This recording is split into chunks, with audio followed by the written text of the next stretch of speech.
नमस्कार. माझं नाव आहे पूनम. आपल्या या यूट्यूब चॅनलवर तुमचं स्वागत आहे. आजचा सेकंड ब्लॉग आहे. तर आज मी तुम्हाला माझं थोडंसं डेली रुटीन दाखवण्याचा प्रयत्न केला आहे. जसं की योगा आहे, बेडरूम आवरला आज आणि थोडंसं स्वयंपाक केलेलं दाखवलं आहे. हे जसं की मी काल सांगितलेलं की आज मी माझ्या मुलांची ओळख करून देणार आहे. तर माझी मोठी मुलगी दीप्ती,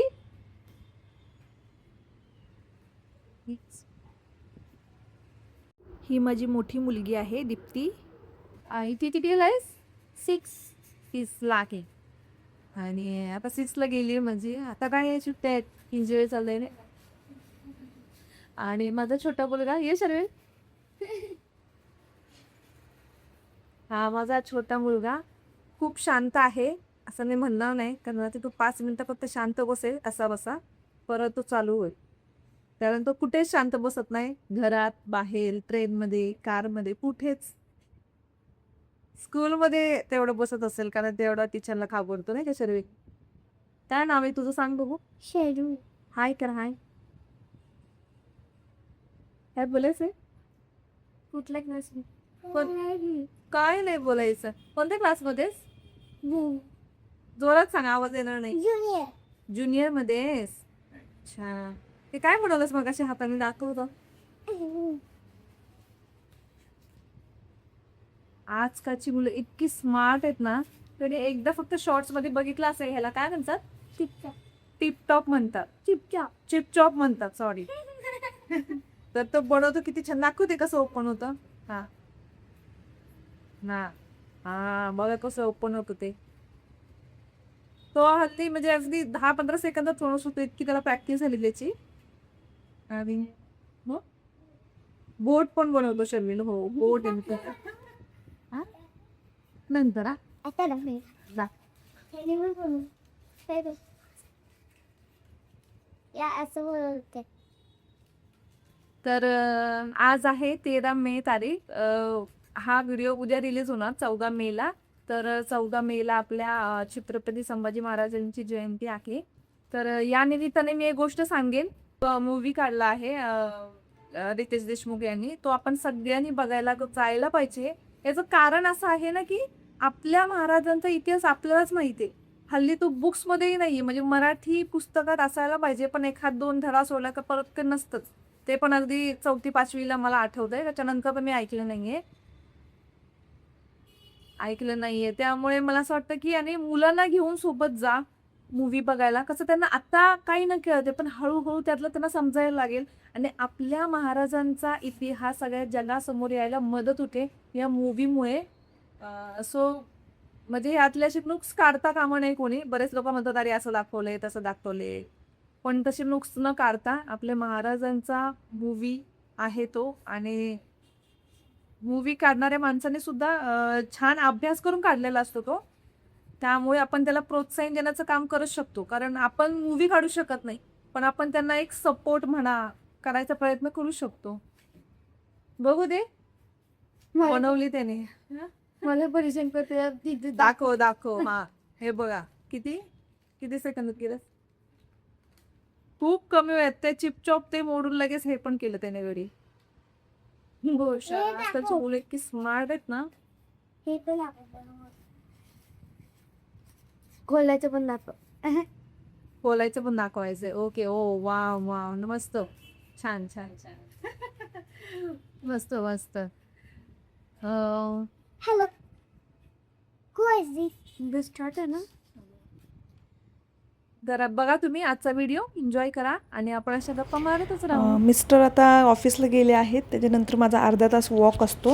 बाहेर कॉरिडॉरमध्ये जागा आहे, तिथे चालते मी. आणि हे खिडक्या वगैरे आम्ही खोलून देतो.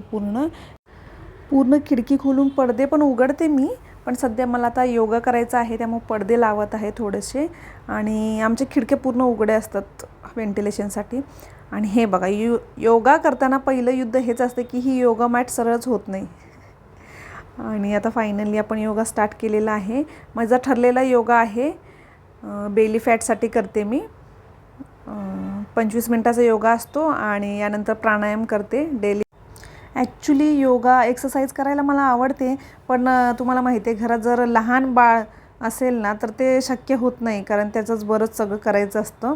आता माझं बाळ थोडंसं मोठं झालं आहे, त्याचा तो खातो, त्याचा तो बऱ्याच गोष्टी बघतो, म्हणून मला आता थोडा वेळ भेटतो आणि मग आता काही वाटत नाही करायला.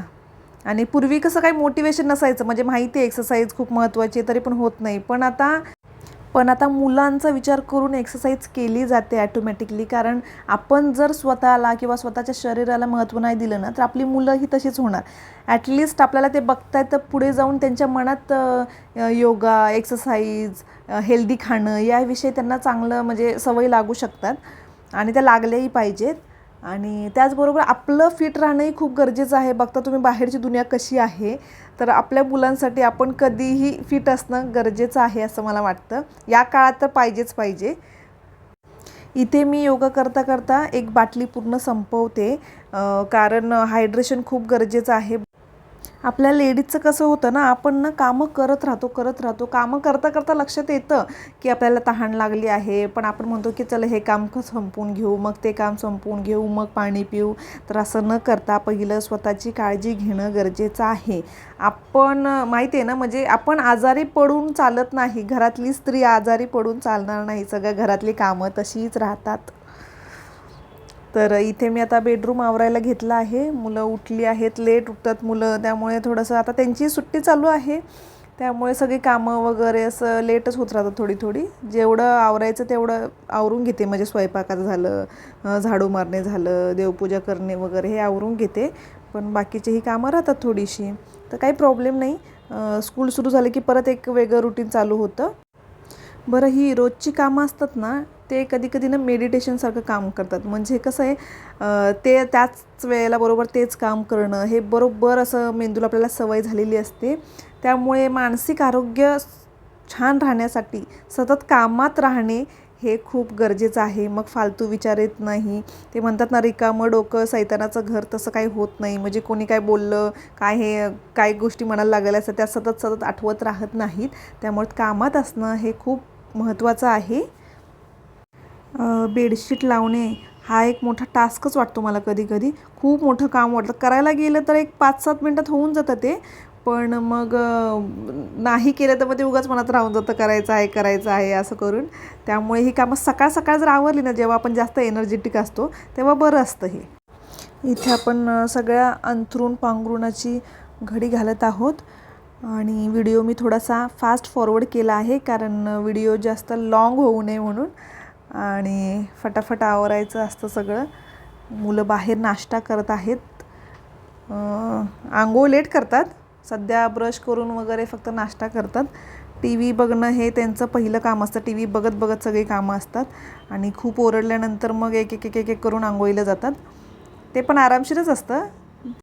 अंथरूण पांघरून घडी घालून झाल्यानंतर माझी ठेवायची एक युनिक पद्धत आहे, ती तुम्हाला आता बघायला मिळेलच. कारण बेसिकली ते जे आपण टेकतो पाठीमागे बेडच्या तिथे ठेवतात, पण तिथे आमचं सगळं सामान भरलेलं आहे. काही काचेच्या गोष्टी म्हणा, फ्रेम्स म्हणा, त्या ठेवलेल्या आहेत. त्यामुळे हे बघा, मी वर इथे एक करून रचत आहे. आणि आपल्या स्त्रियांना बरोबर माहिती असतं की कोणती गोष्ट कोणत्या जागेत व्यवस्थित राहील. आणि हे दिवसभर असंच राहतं. छान वाटतं हे असं, म्हणजे बेडही मोकळा मिळतो. आणि नाहीतर मग सतत मुलं त्याच्यावर नाचून ते परत विस्कटून टाकतात. परत घड्या घालण्यापेक्षा हे आपलं राहतं जे संध्याकाळीच निघणार परत. आणि सकाळी असं लावून असं छान दिसायला पण छान दिसतं, एकदम क्लीन, एका साईडला सगळं जातं ते.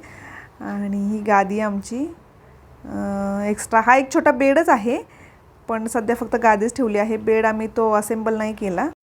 इथे पाहता ॲक्च्युली इथले पडदे उघडे ठेवायला पाहिजे, पण ऊन इतकं येतं ना की सगळं गरम होऊन जातं. त्यापेक्षा आम्ही पडदे लावून ठेवतो जेणेकरून सावली राहील. हे आपलं आता दुसरं काम, हेही सकाळीच होतं, कारण मुलं लेट आंघोळ करतात, मग लेट मशीन लागते आणि मग त्यामुळे सगळे कपडे सुकून मग सकाळीच काढते. मग मी डायरेक्ट दुपारी टाकते मी कपडे सुकायला. आणि मग हे काम असतं घडी घालायचं. त्यालाही जास्त वेळ लागत नाही, पण ते तरच थोडंसं हे होतं. असं हे मिस्टरांची काही कपडे असतात जे इस्त्रीला द्यायचे आहेत, त्यासाठी वेगळे करून ठेवायचं. असंच थोडी कामं करत वेळ निघून जातो. कारण असंही रिमोट हातात नसतो, कारण ह्या दोघांचीच भांडणं लागतात रिमोटसाठी. सो मिस्टरांना आणि मला बघायला मिळतच नाही जास्त टी व्ही. कधी तर काही बघायची इच्छा झाली तर मग त्यांना त्यांच्याकडून रिक्वेस्ट करून प्लीज म्हणून मग तो रिमोट मिळतो मग आमच्या हातात. असे करून आमचा बारका जास्त टी व्हीला असतो, त्याला खूप कार्टून हे ते वेगवेगळ्या गोष्टी. आता सुट्टी आहे म्हणून, नाहीतर स्कूल सुरू झालं की मग इतकं टी व्ही पाहणं होत नाही. मग असं वाटतं जाऊ दे बघू दे म्हणून, काय त्यांना सुट्टी चालू आहे तर त्यामुळे मग ते टी व्ही दिवसभर चालू असतो, रिमोट हातात असतो. असंही नाही साईडला ठेवतात, नाही त्या रिमोटवरून भांडणं होतात. कधी तर रिमोट लपवूनही ठेवतात की एखाद्याला सापडू नये म्हणून, असं तसं. मग मला मध्ये पडावं लागतं, नाही तर त्यांचं ते हँडल करतात बरेचदा. त्यांच्यात बॉन्डिंग खूप छान आहे, शर्विलच्यात आणि दीप्तीमध्ये खूप छान बॉन्डिंग आहे. शर्विल लहान असल्यामुळे, दीप्ती मोठी असल्यामुळे ती एकदम केअर घेते त्याची, खूप सांभाळते त्याला. मी पुढच्या काही आपल्या येणाऱ्या व्हिडिओमध्ये त्यांचे काही व्हिडिओ आहेत जुने लहानपणीचे, ते दाखवेनच. छान वाटतात बघायला. आता मोठी झाले तर ते मस्त वाटतं की लहानपणीचे व्हिडिओ बघायला. तर असं आहे. आता ही बाजूला बसला आहे माझा छोटा मुलगा आणि तो टी व्ही बघत होता आणि माझं काम चालू होतं. तर मी आधीपासून त्याला माहीत आहे की मी मोटिवेशनल व्हिडिओ करायचे ना, तर तेव्हा तो मध्ये यायचा नाही. त्यामुळे त्याला सवयच नाही आहे की म्हणजे त्याला दिसलं ना म्हणजे असं सतत येत होतं काहीतरी सांगायला वगैरे. बघा आता पण येऊन गेला. पण ते मोबाईल बघून मला लगेच साईडला जातो. त्याला कळतं की काहीतरी मम्माचं काम चालू आहे वगैरे असं तसं.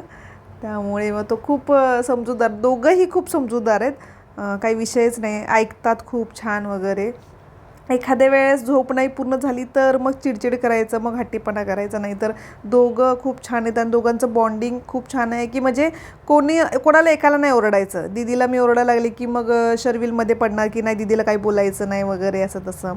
त्याने किती मग बोलू देत, तिच्या वस्तू घेऊन लपवू देत वगैरे, त्याने काही केलं चालतं. पण आम्ही दीदीला अजिबात काही बोलायचं नाही, ओरडायचं नाही, कारण ते शर्विलला आवडत नाही. आणि मी व्हिडिओच्या सुरुवातीला सांगितल्याप्रमाणे आज छत्रपती संभाजी महाराजांची जयंती आहे. तर तुम्ही आवर्जून जा मूवीसाठी. आणि तुमच्या घरात जर कोणी 10वी 12वी असं करून किंवा 8वी जरी असले तर लहान मुलं असतील अशी 8वीला वगैरे असतील तर त्यांना छावा कादंबरी वाचायला द्या. त्याच्यामुळे ॲटोमॅटिक म्हणजे वाचनामुळे पण त्यांना समजू येईल की आपला इतिहास काय होता आणि महाराजांनी काय काय त्याग केले आहेत, काय त्यांचा पराक्रम होता, हे सगळं त्यांना हळूहळू समजायला लागेल. जेव्हा हा मूवी रिलीज झाला 1 तारखेला तेव्हाच आम्ही जाऊन आलो. कारण असं महाराजांविषयी जेव्हा असे मूवीज निघतात ना तर खूप भारी वाटतं. म्हणजे असं कधी एकदा जाईन आणि पाहीन असं उत्सुकता असते. आणि जसं मी तुम्हाला आधी म्हणाले की आपल्या महाराजांचा इतिहास फक्त आपल्याला माहीत आहे, तो सगळ्या जगभर झाला पाहिजे, त्यांनाही कळलं पाहिजे की आपले महाराज कसे होते. हाच यामागचा उद्देश आहे. आणि हा मूवी थिएटरमध्ये जाऊन बघायला यासाठी इन्सिस्ट करते की तो जो फील आहे ना, आवाजामुळे म्हणा किंवा मोठी मोठी दृश्य दिसतात त्या मोठ्या पडद्यावर, एकदम फील असा येतो ना की आपण तिथेच आहोत. आणि इतकं भारी वाटतं ना की आपण महाराष्ट्रीयन आहोत, आपण मराठी आहोत, म्हणजे आपले राजा असे आहेत किंवा असे होते. इतकं सुंदर आहे ना म्हणजे हे सगळं. आणि आजकाल बघतो आपण जे काही आपल्या आजूबाजूला घडतं आहे, जे काही गुन्हे घडत आहेत, त्यामुळे तर असं वाटतं की खरंच महाराजांचं राज्य यावं. तेव्हा इतकं भारी म्हणजे इतकं छान त्यांनी राज्य करून दाखवलं होतं. काही टेक्नॉलॉजी नव्हती तरीही त्यांचे नियम इतके कडक होते, कायदे कानून इतके कडक होते ना की मस्तच. इथे आपण आता चहाची रेसिपी बघणार आहोत. चहा सगळ्यांचा जिव्हाळ्याचा विषय आहे. चहा मलाही खूप आवडतो आणि 4 वाजताचा टाईम आहे हा आता. आणि चहा करत आहे मी. काय असतं ना, कामाची सुरुवात करण्याआधी स्वतःसाठी हा वेळ असतो, श्वास घेण्यासाठी असं म्हणू शकतो आपण शांतपणे. ह्यानी एक रिफ्रेशमेंट मिळते चहानी. आणि जसं आपण पाहुण्यांना, घरातल्या मोठ्या माणसांना जसं आपण चहा आणि पाणी वगैरे देतो, तशी ती ट्रीटमेंट आपण स्वतःही घ्यायला पाहिजे. त्यामुळे असं भारी वाटतं की एकदम शांत बसून चहा पितो वगैरे आणि मग कामाची सुरुवात करायची. एकदम स्ट्रेस फ्री होतो आपण.